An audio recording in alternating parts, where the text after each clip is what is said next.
Hey, how's it going, everybody? All right, so we're talking about traveling with documentary equipment. I was looking on YouTube for a helpful video and didn't end up finding one, so I figured I would just kind of like communicate how I brought an entire interview set plus an entire my entire camera rig out across the country. Flew out from Atlanta into Vegas. And so I just wanted to walk you through how I packed everything into just 2 carry-on bags. Would I recommend this? Not necessarily. The 2 bags are extremely heavy since you don't weigh carry-on bags at Southwest. I was able to get by without having to have any sort of conversations or use my media pass at all. But your bags are gonna get searched. You might get patted down. I got patted down and searched. I'm just expecting I'm gonna get patted down and searched on the return home. We've got a larger carry-on bag here and then the personal item. So I'll walk you through each of those and how I organized the gear. So maybe you might be able to do the same if you've got a trip coming up. All right, so we're gonna start with the Away carry-on. This is their bigger carry-on. I got it because it's got the clamshell, and I felt like it would give just that little bit more added protection. And also their organization system is actually extremely helpful. It opens up as a clamshell, so you've got 2 different halves to this. And then you've got this middle flap section here, which also has a sort of like compression system. So you buckle those together, tighten them down, and it squishes everything down in there. So inside of this compartment is where I have all of my stands. And the reason for this is because this compartment doesn't have the handle channels going through, whereas that compartment, you do have the handle channels as well as the side handle and the top lock are all taking up available space. You don't have any of that here. So you're getting the full available interior space aside from a couple places where the wheels are pushing up about 1 inch. So they go up to about here. You can see how there's a rise up there. But even with those, the nano stands are able to fit even with that inch of or ½ inch of space that's being taken out. So we've got 2 nano stands, carbon fiber tripod. This is an Arctis. I can let you know the model number in a bit. Really like this thing. It's pretty awesome. And then the Matthews Murph stand. Now, I'll probably continue to use a combination of the Murph and the Nano because the Nano collapses down, I think, 1 inch smaller than the Murph. And if I only had Murph stands, I wouldn't be able to fit them in how I did because the Nano is small enough to fit even with that wheel coming up. Okay, so these packing cubes I got off of Amazon, they're actually padded.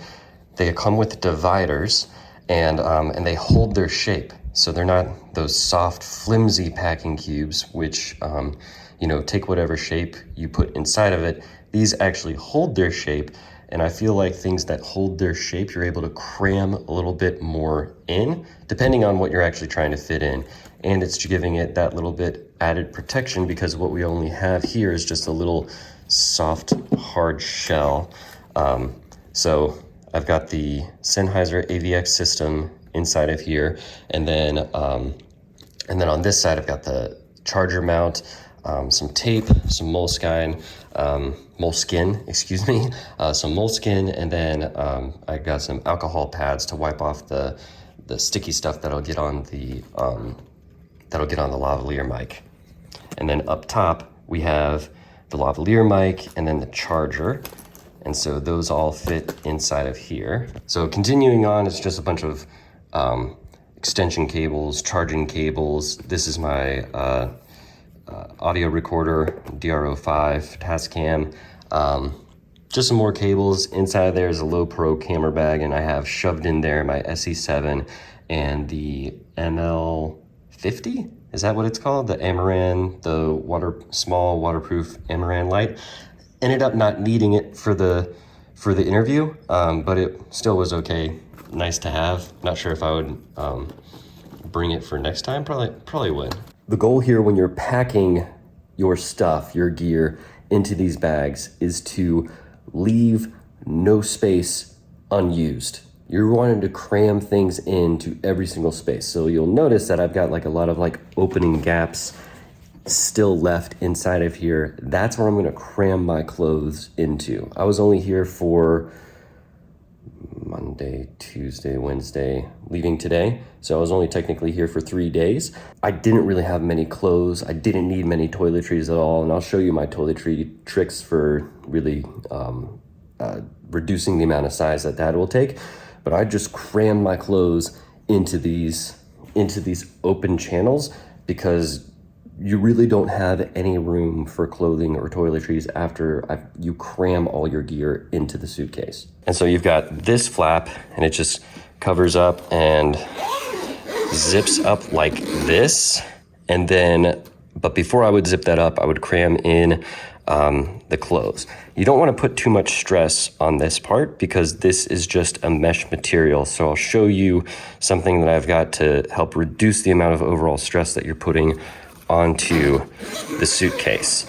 Which reminds me, the reason why I got an away suitcase is because they have a lifetime warranty. If anything fails due to just regular use of using the suitcase, they'll replace it, no questions asked. So I wanted to make sure that, yes, an away suitcase relatively is an expensive suitcase, but if you compare it to other camera suitcases, camera specific suitcases, it's actually a little less expensive. And the fact that they got the lifetime warranty, pretty awesome for what you're getting. One of my favorite parts of the whole suitcase is this middle channel right here. Now inside of this middle channel, I've got these two reflectors. These are really just like let me see if I can pull these out. There we go. These are really just like SUV style windshields. So they're big. They condense real small, same way that a 5-in-1 reflector does. They condense the same exact way. And then you've got only two sides, black and satin, which is really good for negative fill or bounce fill as needed. I mean, the bounce isn't too harsh, but it's strong enough. And they're super like thin. If you can condense them down, they get about to just that thin, way better than a 5-in-1 reflector. And then inside of here, I've got my sort of DIY, oh wait, this is my monopod holder. And then I've got my DIY travel sandbags. This is inspired by the Westcott design. So essentially this is a shoe packing cube, right? So it's a bag for shoes. And inside of that, I have a Camelback water bladder. So I just filled that up with water and then zip this up. And it's got this nice loop here that it'll just hang on to your stand, or you can use some like a tie to tie that to your stand. And then our final compartment is the, I guess, main compartment is what you would call it. So we got two additional packing cubes here. This is my grip kit inside of this packing cube, and this is my camera rig inside of here. Cage, all the rigging parts for my camera rig are flat inside of here. There's no use like bringing this out and showing you the same type of packing cubes. And then this is the side where you've got all these channels. I have a mouth guard because I grind my teeth, so that's what that is. But this is where you have the channels within, because of the handle, right? So you've got these two channels, but there's still like a ½ to inch deep space. So what I did is I just shoved my underwear along these channels to not have any space left unturned. So in every single opportunity to cram something in, I'm cramming something in. These are my DC adapters for my camera and my monitor. This is my softbox. So it's a really small, compact softbox. That's the, what do you call that? Speedlight adapter for the Amaran 60D. And look how small this light is. This light is amazing. Super small, super light, literally fits in the palm of my hand. And it is an incredible chip on board light, Bowens mount. So I just attached that onto there, then put this softbox on. That's the grid for the softbox, and there was my key light. We used this window as the fill or to supplement the key. And then I've just got some more, my XLR cables crammed into there along with some power stuff inside of there. But you can also see I'm just like trying to fit my toiletries in any space. So I got my toothbrush shoved under there. This is my beard brush there.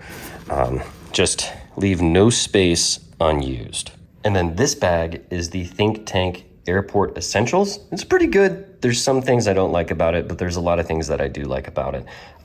One is that it has a very rigid shape and the sides are very well padded. So I love that. What I wish was that it was a 1/2 inch deeper, because even a GH5 body, well, granted this has the battery grip on the bottom, and so it just like stands up a little. But even if you were to roll it over onto its side, it still stands up over the edge. So that's, I just wish it was just a little deeper. But you can still get it closed, which is great. So got my toiletries in there, packed up some lenses, audio gear, V-mount batteries back there. These are your tiny V-mounts, 99 watt hour. You can fly with these. And these things are super, super lightweight, super awesome. All right, so there we go. Monitor, and then you still have places to fit more equipment. And then up here is where you've got a laptop pouch, right? But you've got a bunch of more organizing places to organize stuff, which is good. I'm back now, but I forgot to show you guys this because I thought this was pretty interesting. So I wear contacts, so I'm constantly getting these extra contact cases every time I buy a contact solution. And so a trick that I found, if I'm just going on a short trip, is to use these contact cases as just cases for things for your toiletries. So inside of this contact case is my beard cream and then my pomade. And so I just put both of those on either side, and then in that contact case, just in that side, is toothpaste. So instead of packing a tube of toothpaste, a can of beard cream, a can of pomade, it's just 2 additional contact cases. All right, so cramming your suitcase to the max is going to put a ridiculous strain on your zipper, and you're going to guarantee that you're going to just destroy your zipper if you don't do something to support that stress that you're giving your zipper. So I highly recommend that you invest in luggage straps. These are just random ones that I found at Walmart because I didn't realize that I needed them until right before I was about to leave. So I got these hilarious teal ones. They like to sell these in very ridiculous bright colors because it makes locating your luggage easier. I'm not using these for check-in luggage. I'm using them for carry-on. So I'm probably just gonna dye these black. But get them, use them, because they really secure the suitcase. They release stress on just the zipper, so that way you're not going to break your suitcase. All right, hope that was helpful, everybody. If you have any questions, just leave them in the comments. I'll get back to you. Or you can always send me a DM on Instagram at Storytelligent, and I'll see you in the next one. Take care.